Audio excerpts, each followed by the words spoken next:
তোমাদের ফোন অনুযায়ী type C কিংবা বন্ধুরা, ইতিমধ্যেই তোমরা জানতে পেরেছো যে তোমাদের সিআরপিএফ হেড কনস্টেবল মিনিস্ট্রিয়াল এর যে টাইপিং টেস্টটি হবে এটা তোমাদের ডিসেম্বরের ফার্স্ট উইক থেকে শুরু হয়ে যাবে। এছাড়া তার পরপরই তোমাদের সিআইএসএফ হেড কনস্টেবল মিনিস্ট্রিয়াল যে টাইপিং টেস্টটি সেটা কিন্তু হওয়ার কথা আছে, একদম প্রবল চান্স আছে যে ডিসেম্বর কিংবা জানুয়ারি মাসের প্রথম দিকেই এটা হয়ে যাবে। ঠিক আছে, তো এখন তোমাদের মনের মধ্যে অনেকগুলো কোশ্চেন আছে। যে প্রথম কোশ্চেন বলতেই পারো যে 35 ওয়ার্ড পার মিনিট, ঠিক আছে, এটা ওরা গণবে কি করে? এছাড়া কত শতাংশ পর্যন্ত এরর ওরা মেনে নেয়? এছাড়া টেস্টের যে প্রসেসটা সেটা কেমন ভাবে টেস্টটা হয়? ঠিক আছে, এই ধরনের অনেকগুলো প্রশ্ন তোমাদের মনের মধ্যে আছে। তো প্রত্যেকটি প্রশ্নেরই একদম সঠিক উত্তর তোমরা এই ভিডিওতে পেয়ে যাবে। তো ভিডিওটি শুরু করার আগে অবশ্যই ভিডিওকে একটা লাইক করে দাও, চ্যানেলটিকে সাবস্ক্রাইব করে নাও।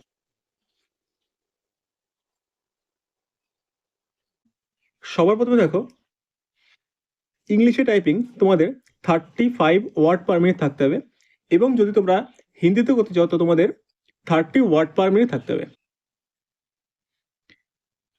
তো সর্বপ্রথম বলে রাখি যে 35 ওয়ার্ড পার মিনিট বলতে কি বোঝায়। তার আগে দেখো, সিআরপিএফ বা সিআইএসএফ কতটা অ্যালফাবেটে একটা করে ওয়ার্ড ওরা নেয়।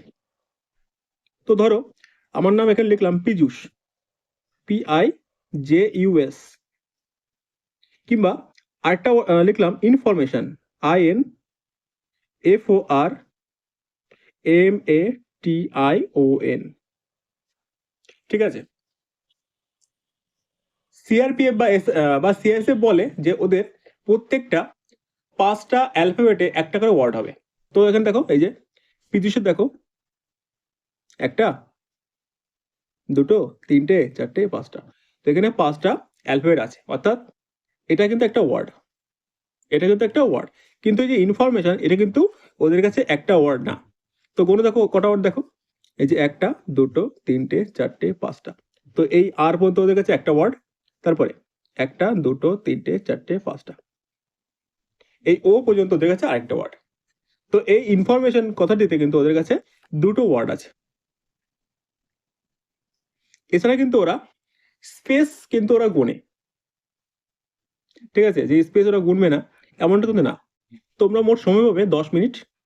10 মিনিটে তোমাদের 350টা ওয়ার্ড তোমাদের লিখে আসতে হবে। ঠিক আছে, 350টা ওয়ার্ড, কিংবা 1750 বার কি রিপিটেশন। ঠিক আছে, তো 1750 বার তোমাদের কি ক্লিক করতে হবে, অর্থাৎ কি তোমাদের রিপিটেশন করতে হবে, রিপ্লেস করতে হবে। তো আশা করি তোমরা বুঝতে পারছো কি বলতে চাই তোমাদের আমি। এছাড়া তোমাদের এক্সাম কিন্তু হবে পুরোটাই পেপার বেসড। একটা পেপার দেওয়া হবে এবং পেপারে তোমাদের বেশ কিছু লাইন লেখা থাকবে, তো সেই লাইনগুলো দেখে দেখে তোমাদের কম্পিউটারে নোট প্যাডে বা যেই অ্যাপ্লিকেশনটা ওরা তোমাদের বের করে দেবে সেই অ্যাপ্লিকেশনে তোমাদের টুকতে হবে। ঠিক আছে, 10 মিনিটের মধ্যে তোমাদের যে লাইনগুলো তোমরা পাবে সেটা তোমাদের টুকে দিতে হবে, দিলে ব্যাস কমপ্লিট। এরপর তোকে বলছে স্কিল টেস্ট বা typing will be conducted only on computers. ঠিক আছে, তো তোমাদের যে টাইপিং টেস্ট হবে সেটা কিন্তু একমাত্র কম্পিউটারে হবে।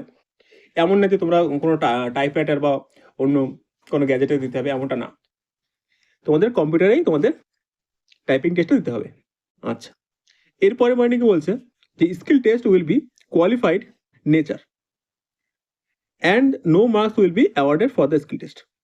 ঠিক আছে, এখানে তোমাদের কোনো মার্কস দেওয়া হবে না, এটা জাস্ট কোয়ালিফাইং নেচার, অর্থাৎ তোমাদের 35 ওয়ার্ড পার মিনিট ব্যাস থাকলে চলবে, তার থেকে বেশি হলে চলবে, কিন্তু তার থেকে কম হলে চলবে না। এরপর দেখো এরর বিষয়টা এখানে দেওয়া আছে।